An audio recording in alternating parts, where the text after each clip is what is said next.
Decorating Pages is a podcast dedicated to taking you behind the scenes of the designs of your favorite TV shows and films. Each episode, I'll be sharing design stories from some of Hollywood's most famous sets.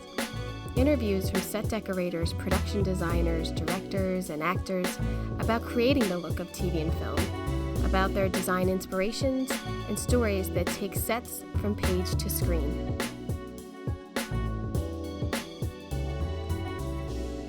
Hello, and welcome to Decorating Pages. I'm your host, Kim Wanup. I'm going to get a little off topic right away. I'm actually just broke a sweat. My fire alarm has been beeping for over an hour.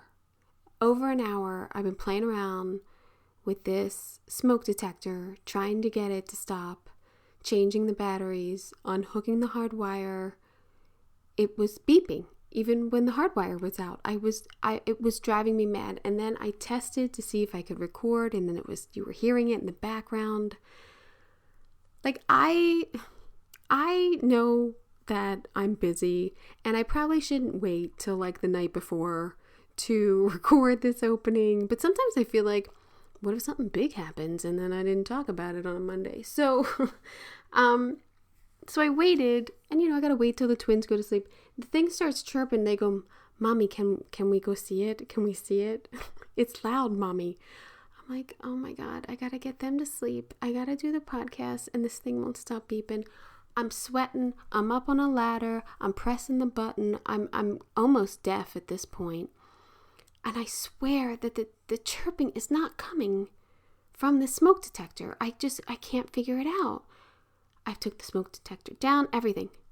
I go to move the ladder. I'm moving the ladder increments away because I know that it's blowing my mind.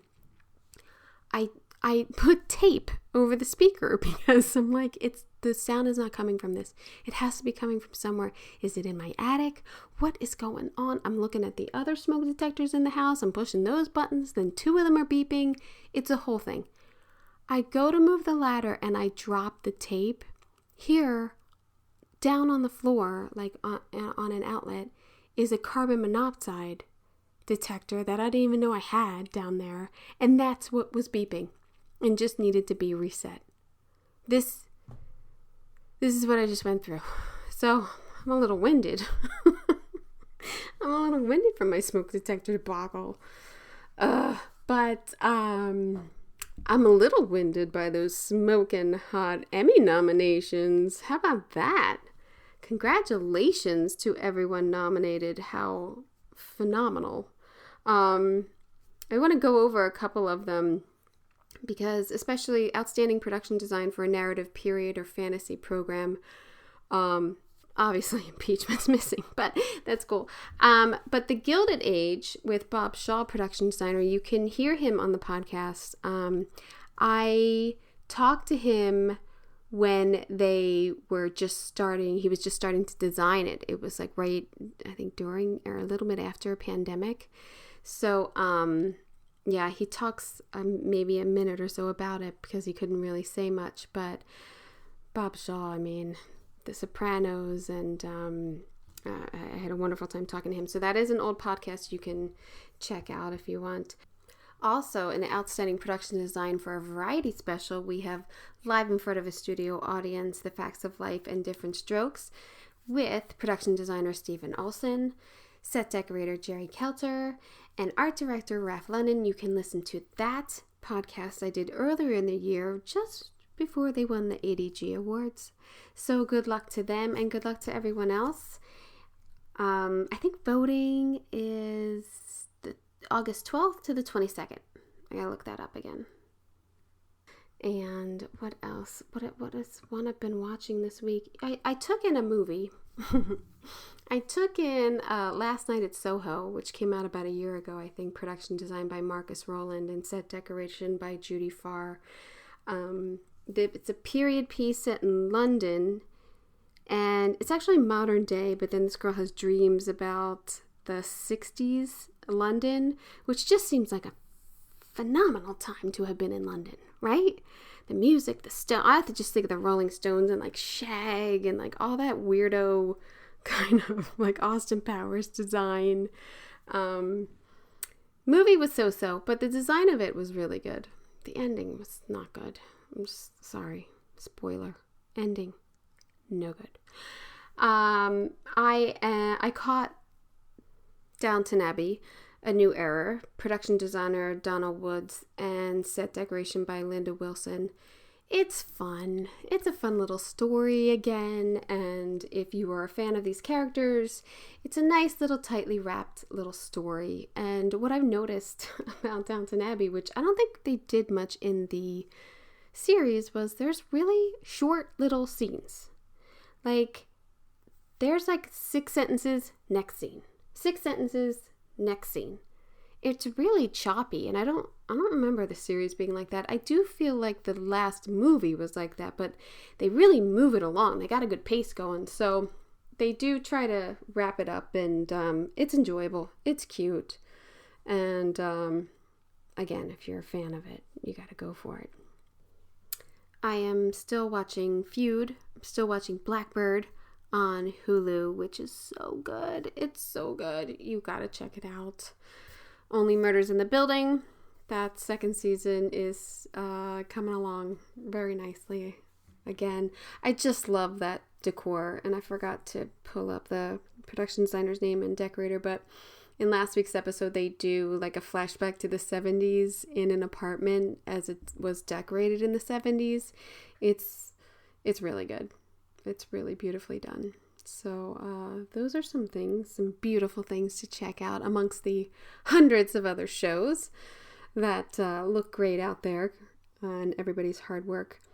Just watch those credits, people. Just take a look at who's decorating and who's designing. And I swear that was one of the things I used to do, well, still do, but have always done, is watching the credits. And there really was a time, I mean, my shot glass of a brain now probably can't handle it, but when I was younger, I remembered so many more names, and just the familiarity of these names and who was a part of these projects that inspire you, especially for anyone out there thinking of getting into this. Look at the names of the people and then stalk them. lightly stalk them. But yes, I can't even tell you about getting this next interview. I was contacted to interview Pat Irwin, a composer, and the first thing I thought was yes. I didn't even honestly look up who Pat Irwin was, but to me, a composer is such an important job of all types of TV and film. Music is just, I love music. I listen to music constantly. I have music on all day long in my office for me. I just need that energy, I guess. And so then, when I looked up who Pat Irwin is, I was delightfully informed that he basically was like a punk rocker. He started 2 bands in the late 70s, one called the Raybeats, the other called Eight-Eyed Spy. And funny enough, when I was on the movie Moxie and we were looking at all these like early punk bands, these names were recognizable to me. I then saw that Pat Irwin was a member of the B-52's from 89 to 2008. He's currently in a band called SUS, S-U-S-S, and he is the composer of Dexter, New Blood, which premiered on Showtime and had their highest ratings ever for Showtime, so bravo there. He's also composed for Bored to Death on HBO, Nurse Jackie on Showtime, the film The Good Cop on Netflix. But then, somewhere between those things and then back from the B-52's and music, he did all of this animation composing, which is mind-blowing that you're composing things for little kids and you're probably getting music into their little heads, which he has a story about in this interview, which is really good. But he was a part of Rocko's Modern Life, Pepper Ann, A Little Curious, The Class of 3000, with Andre 3000. We talk about that too. He was so interesting to talk to, and I watched basically the whole season of Dexter almost with my eyes closed because I wanted to hear his work, and I didn't have to, because his work is such a character in that series. It's very apparent, and I just hope I didn't dork out and be too nervous, because I love music and I really wanted to convey how much I felt music is important in our industry and in TV and film. He was very kind and just a delight to talk to. So I hope you enjoy.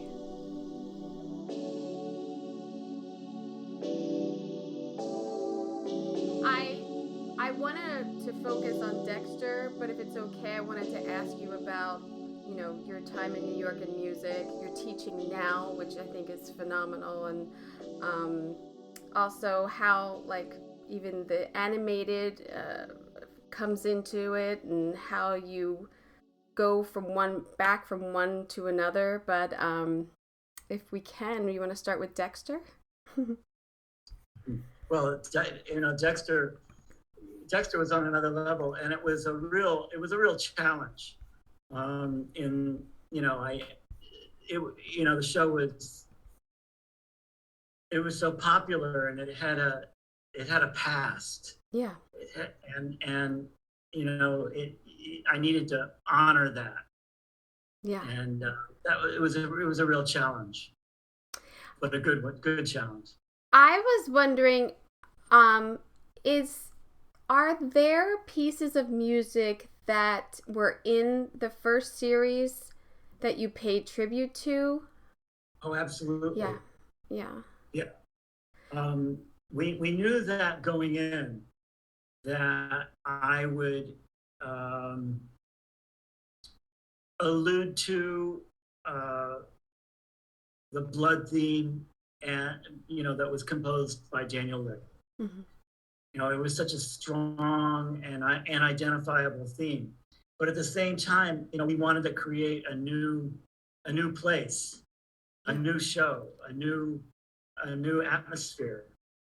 And it was 10 years later, and we wanted to reflect the fact that Dexter had a new identity and he was living in a new place.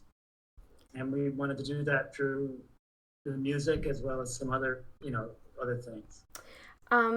Do you tend to pick a specific instrument for the characters? Not so much. We were going for an atmosphere. Mm. It was cold and stark and monastic. Yeah. And we were going for a different feel. We were going for an atmosphere, kind of a sense of a simmering kind of sense of inevitability. Right. Yeah. We all know what's coming, kind of, hopefully. But some of us knew better than others, yeah. I think. But yeah. I felt like when they show Dexter's new routine and the new life that he has in that first episode, the music was very playful, I thought. And how, like, kind of genius that was, that he's playing with everyone. He's just still toying with everyone, and your music conveyed that so well, I thought. Yes, some of it did. And then some of it, when he's sharpening the knives, it kind of gets pulled into this reality of a different place. But yeah, and there was a playfulness in the songs that they used. A decision was made early on to use some songs as well. Right. Popular songs, whether it be Blondie, like when they're line dancing for Heart of Glass, right. or Blue Oyster Cult, you know, some identifiable songs. And so I had to kind of frame those songs. And it did start off a little bit playfully, like the sense of place, but it took a turn. Yeah. It did take a turn. I do know from reading scripts that there are sometimes songs that are scripted, and sometimes they can't get the rights, or they're too expensive, or, you know. Do you ever suggest songs for that when in that term?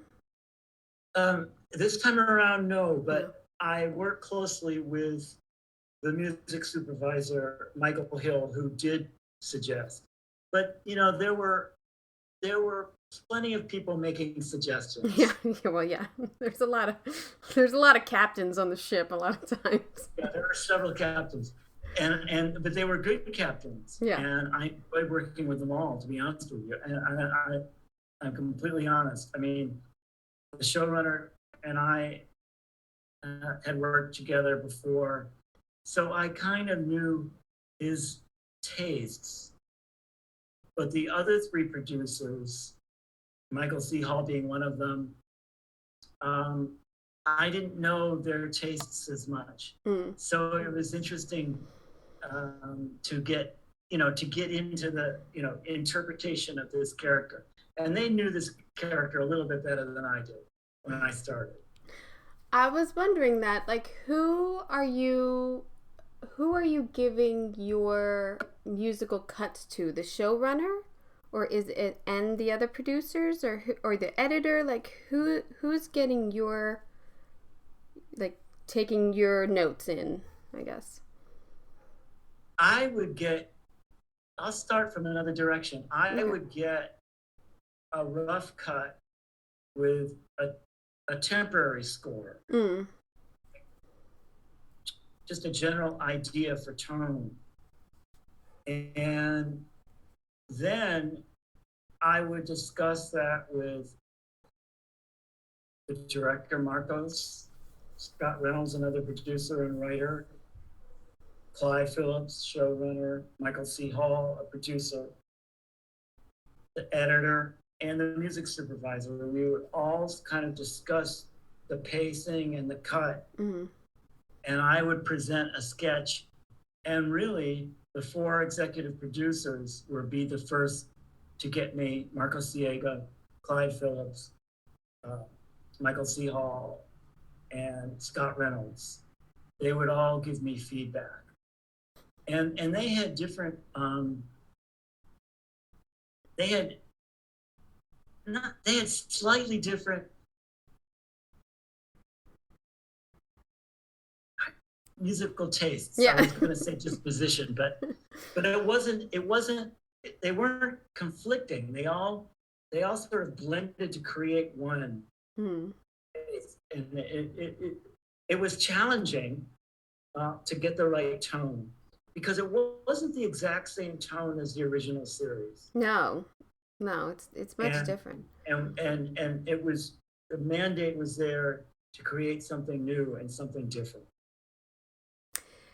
I can't imagine getting those notes and then meshing, and then I guess I mean, I'm sure you can't imagine getting a note about a sofa and then trying to have four different people tell me about a sofa, and then I turn it around or make it work. So it is so interesting how, in our business and all of the spokes in the wheel, I should say, of people, how we can take these notes in but still keep characters and story in our heads and be able to deliver product of that's works for everyone. It is kind of amazing. It is.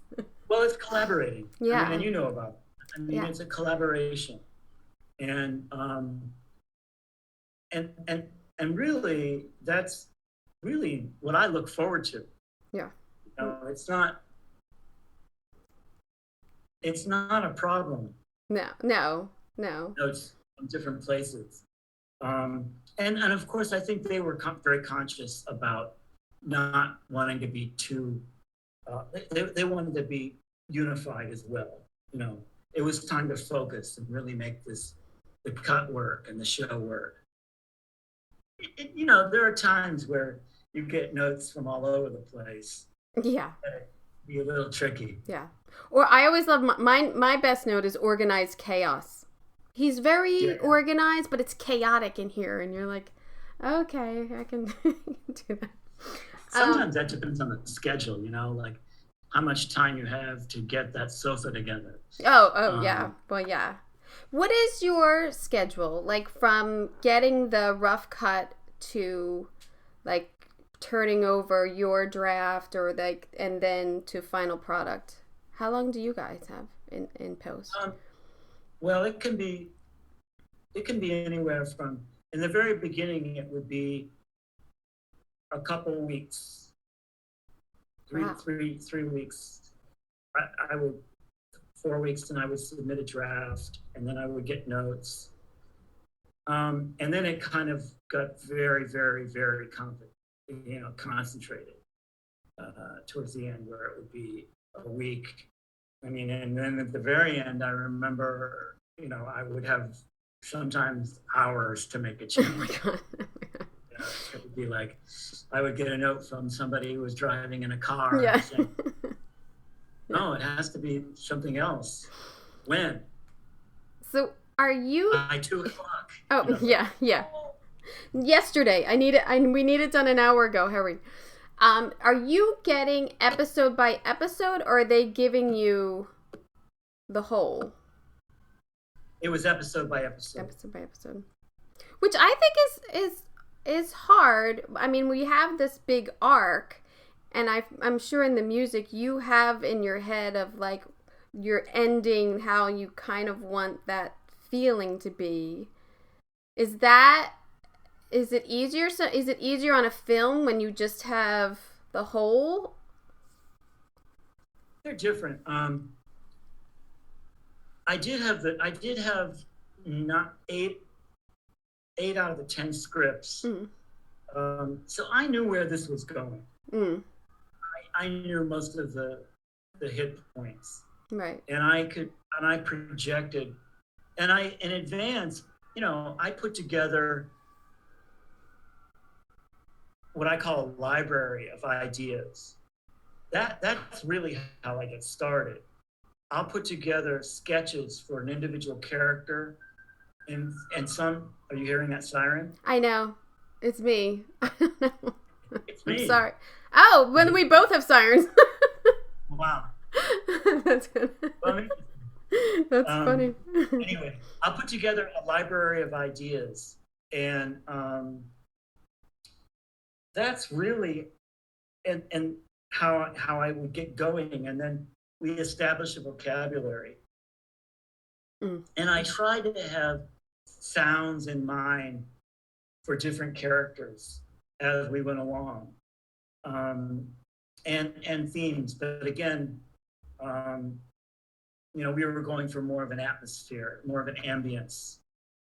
Yeah, I love music, and I recently started a show, and they gave me a cut of the show before it's aired, and there's a lot of green screen, and so there wasn't a lot of music in there, and I could feel the absence of it, of like, oh, I wonder if they'll come in right now. They like that would soothe this scene so much if there was something in the background. I mean, I don't think people are as aware of music when it's there, because you're feeling it, you're taking it all in. But when it's absent, it's apparent to me, at least to me. Totally. And yeah. I did feel in some of the scenes with Dexter, when he might be like after his dialogue or whatever, there's a lot of silence in this show. I felt like there's a lot of pause and everything. And then the music comes in slightly. I thought it was just so nice, and so like bringing the characters into his head. I just thought it was so perfectly done. So perfectly done. Oh, thanks. Yes. Thank you. I mean, that was tricky. Yeah, I can get that. I really do, because I'm assuming it was to pull that off. Yeah, and also at times, like particularly when we were getting to know Dexter's son, Harrison, I also wanted to create something really fragile. Mm-hmm. Yeah. You know, and it was tentative and fragile and filled with space. Yeah. You know, yeah. like I wanted to get inside of this character. I didn't want to fill up the conversation. Yeah. You know, I wanted to sort of yeah. You're in there. Yeah. It's very impactful, I thought, watching it. So thank you for doing that, because it really interacted with the viewer. I really appreciate that. Oh, and yeah. It was, I've been thinking about, so much of the music also played off, and more than I think, we don't get to collaborate with designers, but I love going in, like, onto the set and into the looking at the set design and the costume design. Yeah. Because I really want to be a part of that design. I want to be able to feel that. And it's so important. I don't want to stand out any more than anyone else, but and you want it to be really just sort of effortless. Yeah. Just writing. Yeah. It shouldn't be, it's exactly what you said. None of us should pop out because it's drawing away. It'll take the viewer away. But when we all work sort of seamless together, the costumes and design and music, it's perfect scenes that come out of it. It's amazing, really. It is. I wonder when you are putting music over a voiceover, when it's slightly under a voiceover, are you doing that, or do they tell you we want music there? Like, I guess I don't know the process of, is someone telling you when to put music in? Most of the time. Yes. Okay. I have no idea. But there were several. Yeah, I'm sorry. Go ahead. Oh no, I said I have no idea. So I have no idea. Well, most of the time, and that's called a spotting session. And we'll look at the show together, the cut, and we'll discuss where the music will be placed. We might discuss tone, and various plot points. But occasionally that will change. Like, you'll put the elements together and it won't work the same way. And there were a couple times where I did some music and then later voiceover was added. And I would then perhaps make a change, or sometimes they would just go ahead and lower the music and have the voiceover. The voiceover is really effective. And I was very, very sympathetic to voiceover. I wanted it to be completely clear, whether it was coming from Dexter or Deb, whoever or whatever it was. The voiceover was an essential part of the story. Yeah. Well, he's letting us into his inner thoughts. I mean, it's very much a huge part of the show, and I think why people like it, because you're inside this killer's head. It's what I liked it. Exactly. Yeah. I'm not, so if anyone hasn't seen it, I'm giving a little spoiler away, but when Dexter is arrested in episode 10, and there's a song, there's like singing in there.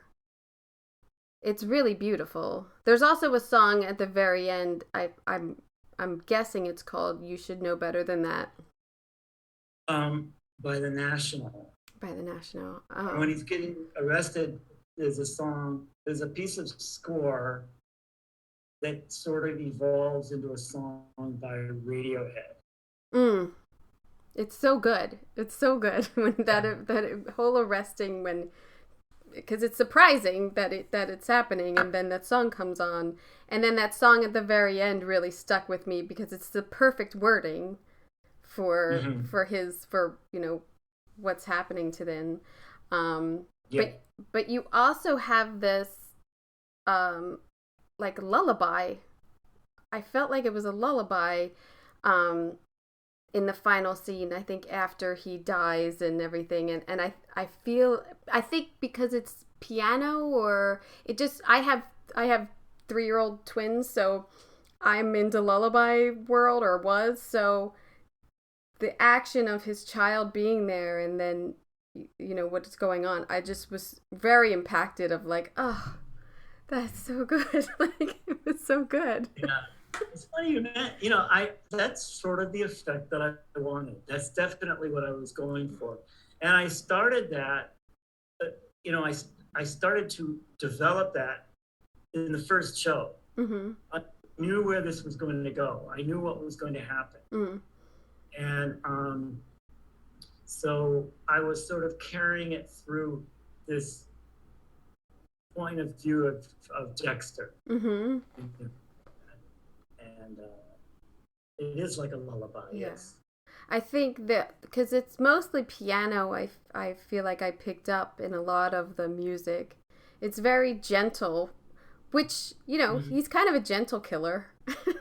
He's kind of a... Yeah, well, I didn't want it to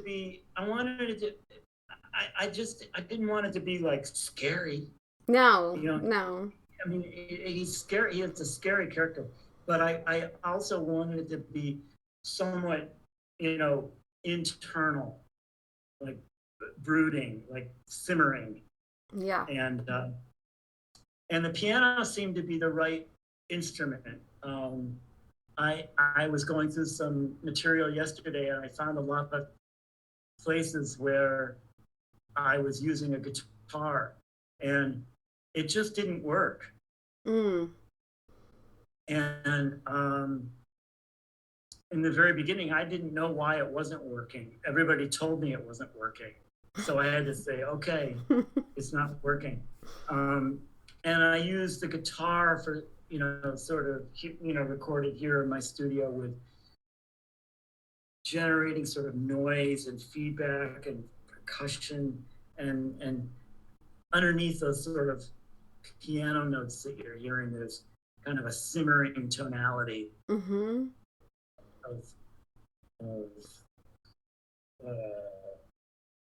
It gets dark. Yeah. It gets dark.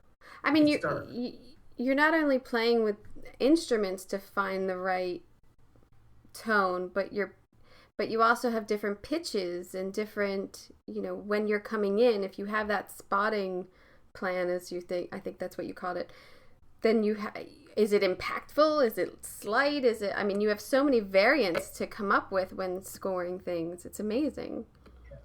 Oh, it's fun. Yeah. Fun. It's a lot different than being in a rock and roll band or playing a concert. Sometimes you're all alone with the picture, and you're just hoping that it's right, working right, and it's really joyful when it is. When you feel like, oh man, I just got that. I think that's it. Yeah. I think that's what we're going to do. And sometimes you don't really know to the last minute until it's all mixed together. Some of it can depend on the colors and the tonality and some of the other sounds. But when everything comes together, you're in the right place. Are you seeing versions that are color timed? Like the DP has already done his run through it, I wonder? Most of the time. Because I feel like that would really affect your final product too. Like, yeah. Definitely. Yeah. Most of the time, it has been color corrected. Yeah. Mm-hmm. Yeah, I would think that would be very helpful for you. So, did you learn what was the first instrument you learned? Clarinet. Clarinet, really? Yeah, I still have it. Oh, that's awesome. Yeah, I, and I still love that instrument, and use not in Dexter, but not so much lately. But I use it often. Yeah. I don't play it anymore. I got to get somebody who's much better than me. Did you always just love music? Did you, I mean, it seems like your career, you fell in love with music early and made an awesome Yeah, career out I of it. mean, I was like so many people, my generation, it was like that first wave of British rock and roll bands, starting with the Beatles on the Ed Sullivan Show. Right. And it was remarkable. I mean, and that was not, of course, it wasn't just music, it was, clothing. Yeah, the style and and, and culture, just everything in the culture, just progress. But I was also, really taken with the James Bond movies and the music in those movies. Mm-hmm. And I have pretty broad tastes. I really love classical music and jazz and other kinds of music. And I, not so much in Dexter, but, in other shows I've done, and I pull in a lot of those influences.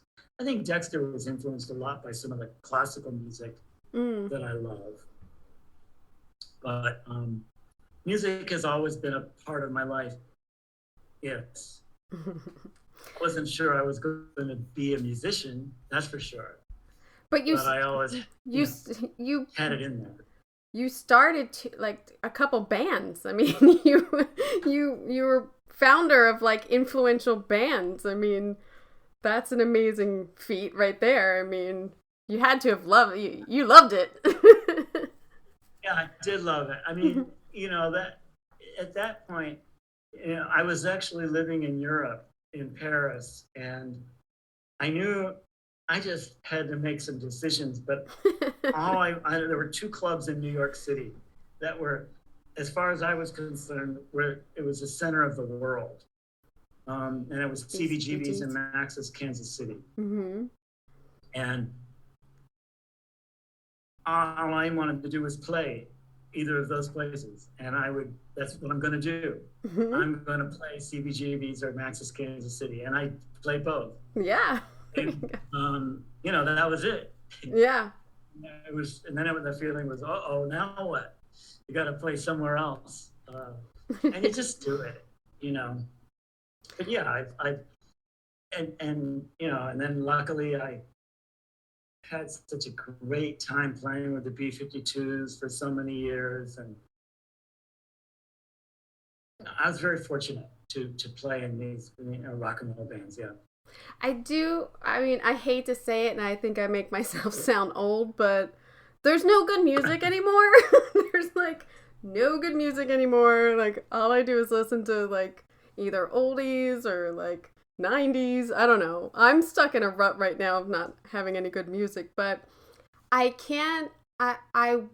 would just like kill to be a part of like that scene that you were a part of so much creation and like New York at that time, and so many people or bands just making up their own rules and making such great music. Like it's such a great era of music that you were a part of. It's fabulous.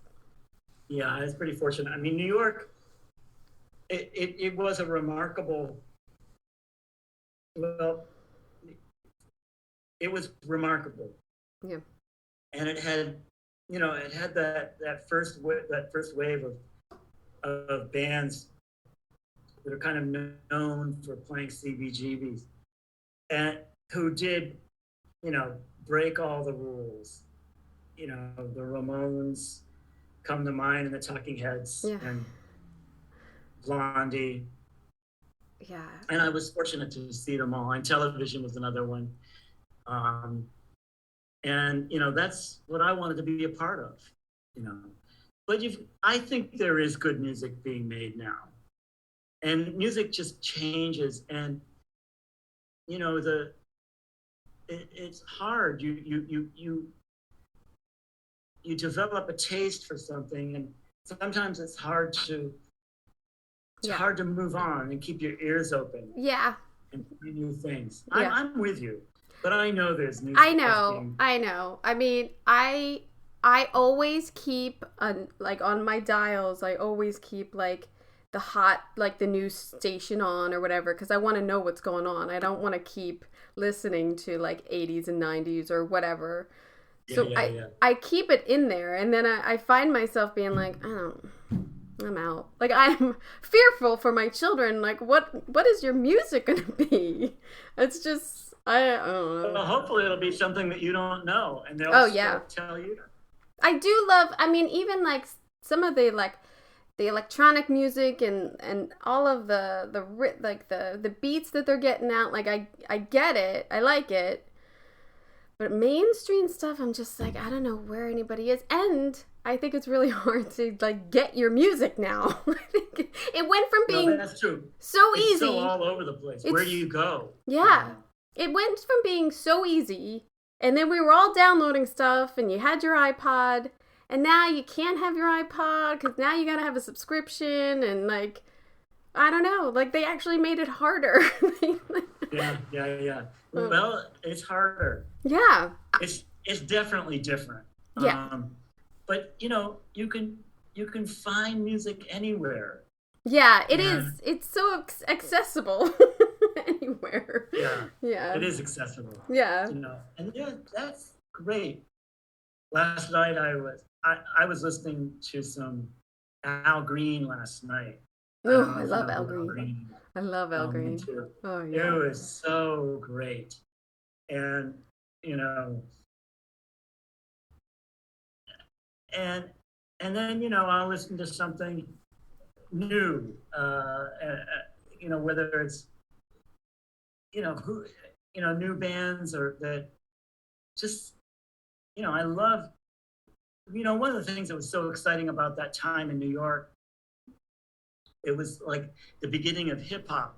And, Grandmaster Flash and Run DMC were the kind of big ones that come to mind. And I was so lucky to not only see them both, but play on bills with them. And that's so awesome. And this music was this was like phenomenal. Yeah. It was beautiful.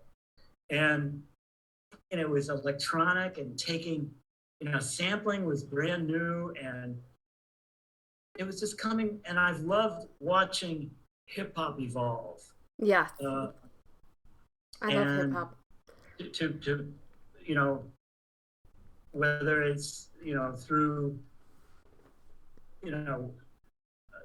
whomever, Wu-Tang Clan or well, even with Andre, you worked with Andre 3000. I mean, even that and collaborating on that animation must have been exciting in a sense of like, what is this? Like when I watched, that was the coolest. Oh my God, he was probably one of my favorite collaborators. Really? I mean, oh yeah, and OutKast was such a great band. Yeah. And so the opportunity to work with Andre, that was, I mean, I had absolutely no business being a part of that world. None. Well, you did, because you lended to it and made it like, it's really, I was like, oh, I'm going to let the boys watch this. It's very interesting. They're really pushing music, which, I mean, I had my boys in music class. They love it. They love all the instruments and everything. And I was like, oh, well, they can watch this. I had no idea. Like, the things you can YouTube now, I was like, oh, I'm totally putting this on for them. It's so cute. And it's so, I feel like will engage kids with the music and the instruments that they're trying to learn and the story that's going on. It's really good. It's really good. Yeah, it's really good. It was heartbreaking that it didn't last longer. Mm-hmm. But I was really glad that we got to do what we did. He's Is he cool? The songs are fantastic. Yeah. And we didn't, it's not like we were on the phone every day to each other at all by any stretch of the imagination. But I would get like a snippet of a song idea that he had, and he would get some ideas that I had, and we really pushed each other back and forth, and that was fun. No, that's good. That's a great collaboration there. Yeah, that was the best. That was a real dream. How did you transition from being in a band out there playing to then, going to TV and film and animation? Like, how did you jump over to that? Well, it wasn't really much of a transition. It was sort of like being thrown into the pool. Oh. But really, I was in a band called the Raybeats, and we had a couple records out, and they were pretty obscure, but had some serious fans. And one of the fans was directing a show called Tales from the Dark Side, and he saw me on the street, and that was being done in, he said, "Do you want to write some music for the show?" I said, "Yeah," and I said, "Yeah." And so that just, I don't think I did the greatest job, but I got it done. And I know that feeling. yeah. And I was like, oh, I wished I was knew more about it, but I learned, and I really just sort of learned on the job. It wasn't much of a transition. I was just lucky to have some opportunities. But then you kept going. You must have liked it. Yeah, I loved it. Yeah. I loved it. I mean, the first cartoon that I scored was called Rocko's Modern Life. Mm-hmm. I loved it. It was like the most fun ever. Having this wild group of musicians coming together, and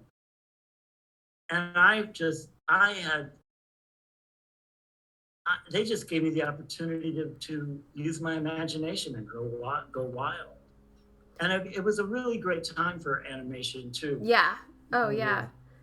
Was that like other shows? Like late 90s, like cartoon, Yeah, like Nickelodeon and Cartoon Network came up then. It was like, and a lot of adults were watching cartoons, I would say, like Ren and Stimpy and, from MTV and Beavis and Ren Butthead. and Stimpy just, once that hit, it was like, oh man. Beavis and Butthead just had another movie come out. I mean, yeah. But you've also collaborated on SpongeBob. I mean, that's super iconic for cartoons. That's amazing.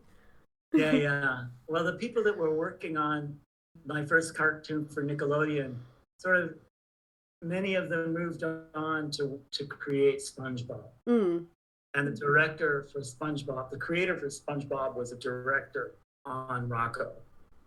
And so we worked together. Oh, that's awesome.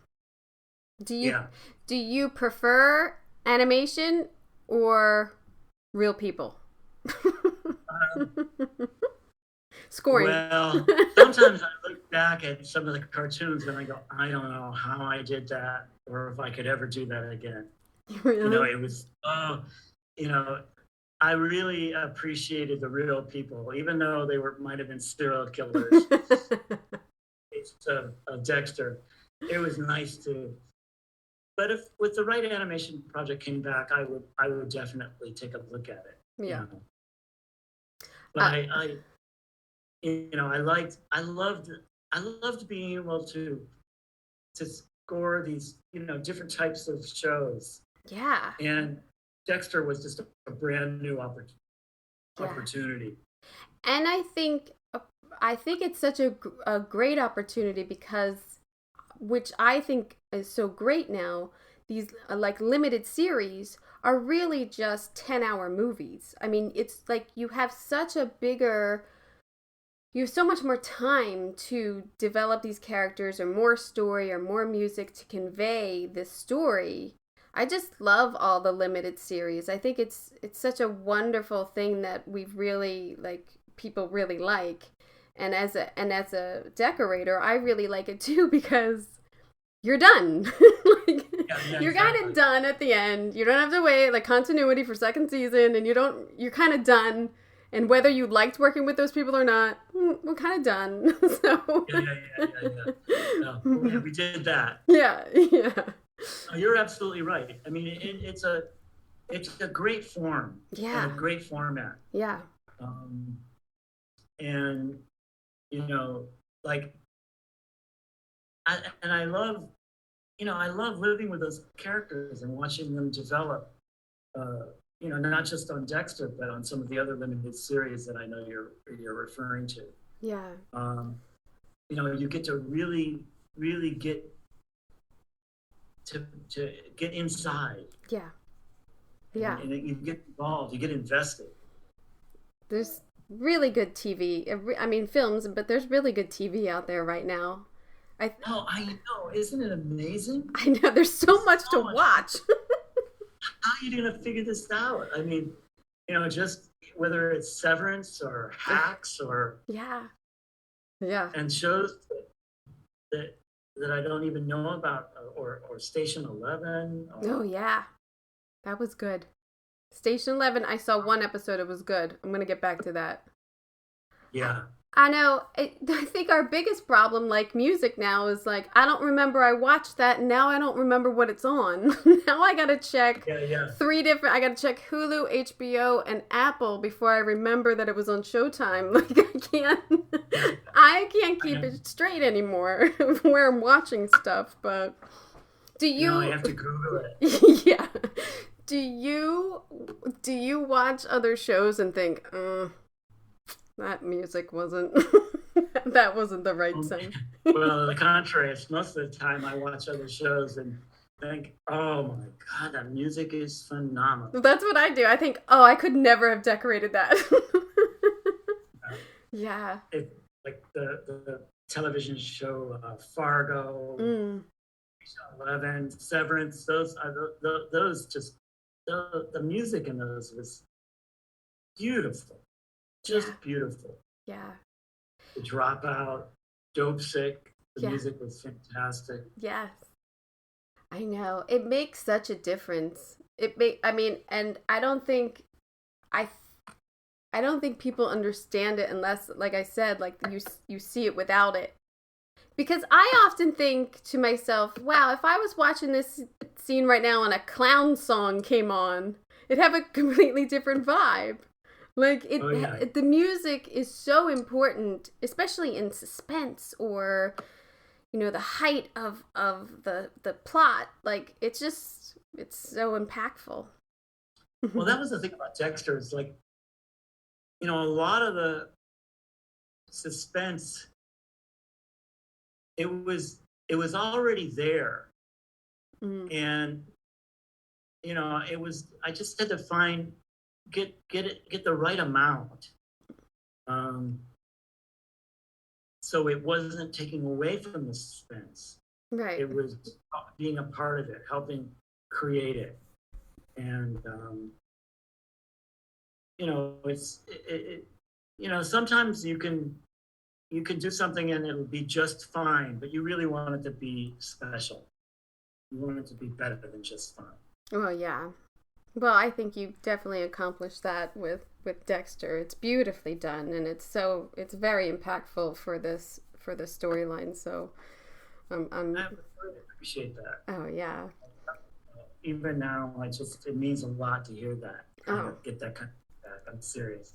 It's I don't think, I'm sorry to say this, I don't think music gets enough credit.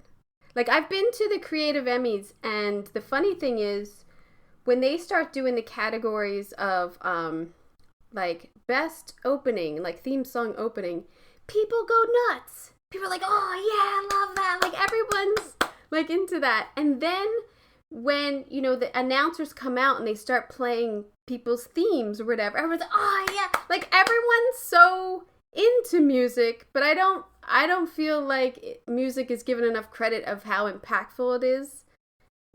A part of the whole. Yeah, I don't know. I don't know. I mean, the thing of it is sometimes the music works in such a way where it's odd because it depends on you hearing it, but sometimes you just don't want it to be more than just a presence. Yes. And that's what we wanted in Dexter. We wanted it to be part of the atmosphere.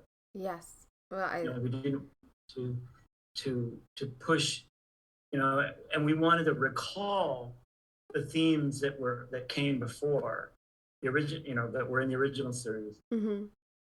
We didn't want to create all new themes, nor do we want to repeat them verbatim. We just wanted to put our, spin on them and allude to them. And it just was part of the atmosphere. Did you have to go back and watch a lot of Dexter? Because I would think I don't want to watch any of it, kind of. I mean, that it's there and you've probably seen it, but I wouldn't want it to influence. Like if I was decorating this new season, I feel like I wouldn't watch maybe every single episode because I don't want the influence to be there. Like I don't want to repeat something that I want it to be new because it's a new life, it's a new series. Was that part of your process? Did you go back and watch a lot, or did you stay away, kind of? Oh, I definitely went back and watched. Yeah.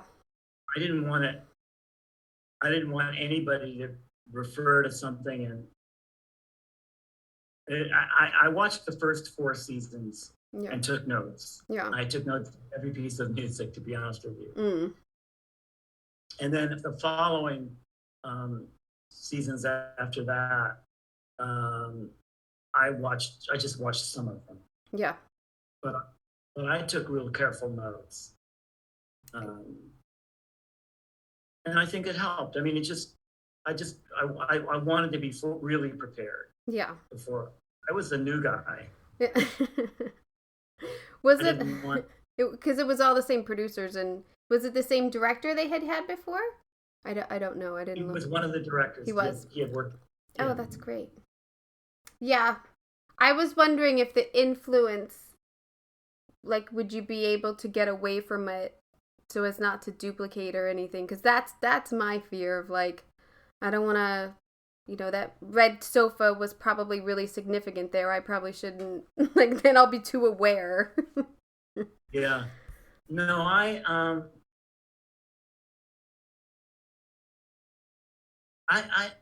had to be careful. I mean, yeah.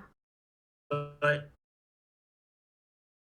there were definitely times where, I was drawing on some of that thematic material, but I would just sort of refer to the bare outline of it. Mm. I wasn't copying it. Yeah, no.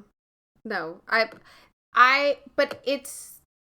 like we were talking with the theme of it, you have to celebrate what they did too. I think, that's the other line that we would that I would have to respect, of like, oh, Dexter always had this in his background. Then you respect these kind of rules that they've made in the other series. So, collaborating all that together. Absolutely. Yeah. I mean, absolutely. I mean, it's the same character. He's still a serial killer. He's still a guy. How long did you have, did you start in pre and then it took like 3 months till you were done? Like, how long did you have? Well, I'll level with you. I didn't know that I wasn't confirmed, but I started to come up with ideas even before it was confirmed. We all work when we're not being paid. We get it. Yeah. Exactly. And, but like I said, I started to create this library of sounds, but to be honest with you, the library that I was creating, and it wasn't really working. Mm. And nobody really came out in the pre-production stage came out and said, it's not working. It wasn't until I started to get a cut and I started to see the atmosphere, and really it was the cabin and the cold and the air and the breath, and that I really realized, and I felt the pacing, that I understood really what I had to do.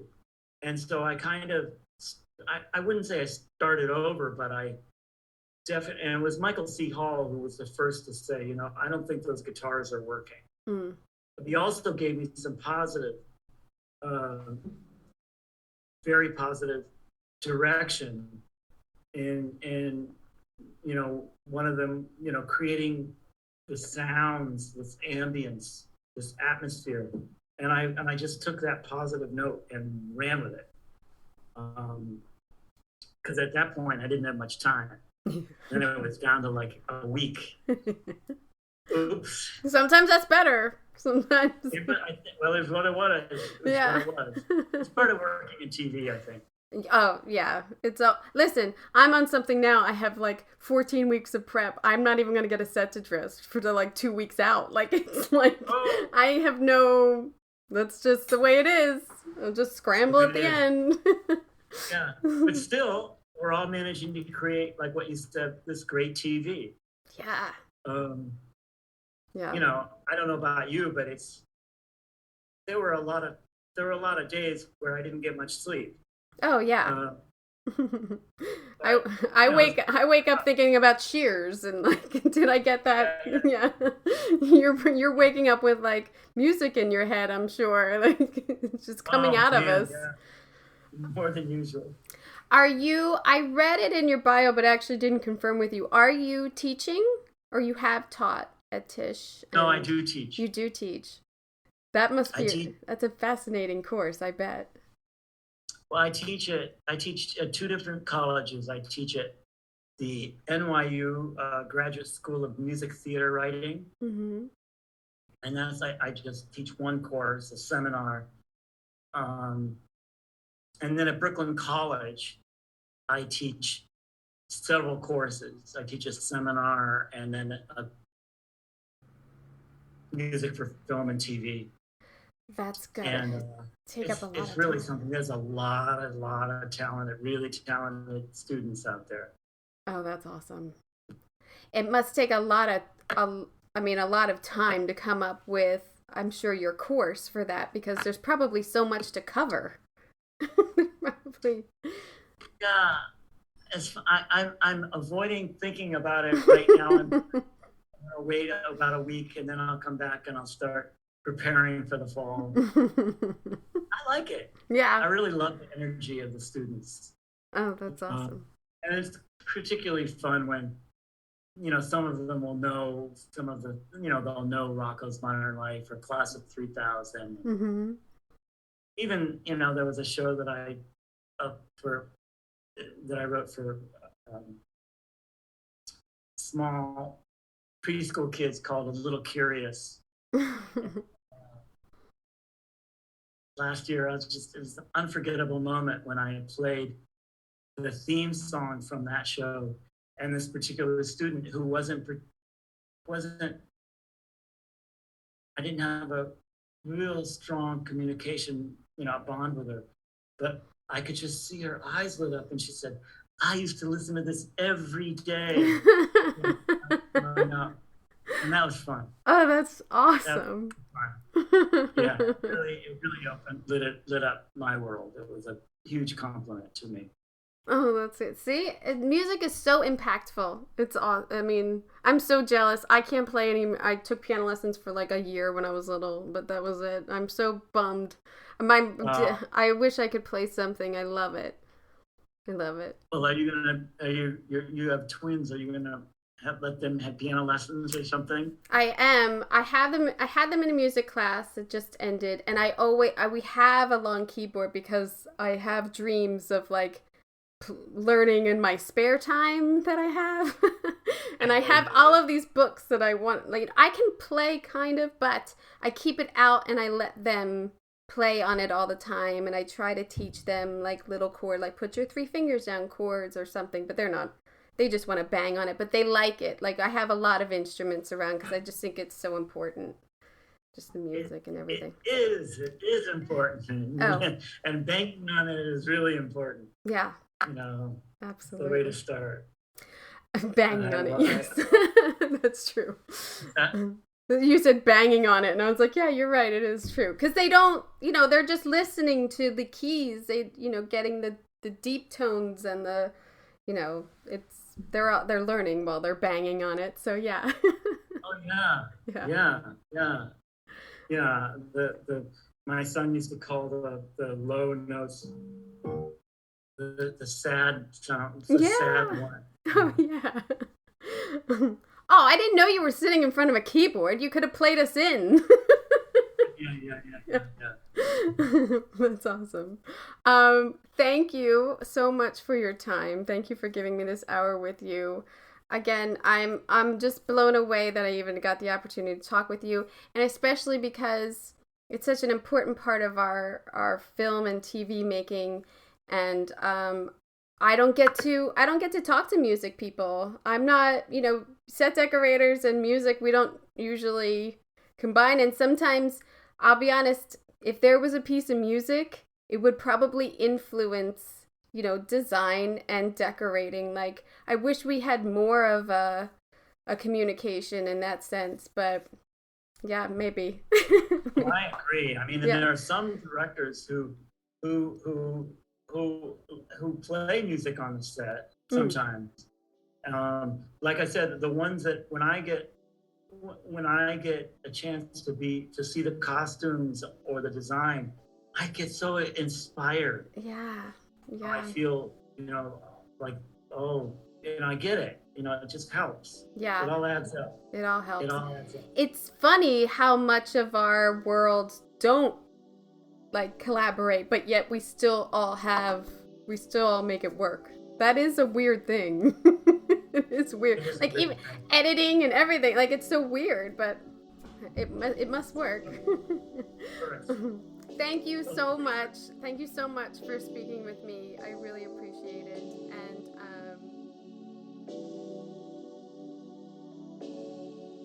And how awesome is it to say that you contributed to SpongeBob SquarePants? It's awesome, right? It's amazing. And the fact that he teaches, he's giving out all this talent and showing other people, how to get into this side of the industry. It's just fantastic. I'm just so in awe of him. So thank you so much, Pat, for coming on. You can find him at patirwinmusic.com. Also, he is Pat Irwin Music on IG, so check him out there. Wonderful, wonderful, wonderful to speak to. I'm just such a fan of music, and I really am. I think about music all the time when I'm watching it. Or how many theme songs do we know? How many times do you have your favorite movie and when that music's going to come in, and it just makes the scene? It's awesome. Music is awesome. So yeah, I hope you enjoyed that as much as I did, because I'm still giggling. It was fun. I hope you hear from me in August. I'm so busy. I can't even tell you how busy I am right now. I have 4 weeks left of prep, and it feels like I have 4 days. It's like I had to change direction on some pieces, and now the lead time of new furniture, it's slow. It's slow out there. Thank God for Wayfair and All Modern, and getting things quickly through them. And here's a tip: if you are a decorator, you should really get a contact, whatever website you're working with. Try to get a contact, because I have one through Wayfair, and it's fantastic of checking delivery times and keeping up on that, and it's super helpful. Just making contact with it's my account specialist. I think that's what she's called. I don't even know. I don't know. Her name's Priscilla. I talk to her all the time. I send her pictures of my kids. We're friends. I've been working with her forever. But yeah, slow process time on the delivery chain for everything. So yeah, I like I said, it's a crazy business, and you really gotta love it if you want to put yourself through this, but I do. So I hope you got an earful. I'm Kim One-Up for Decorating Pages. How are you gonna get through the rest of summer without your Stogie Floaty? Seriously now. Order your Stogie Floaty luxury pool float on stogiefloaty.com and Etsy. Use promo code FLOATFREE and get free shipping.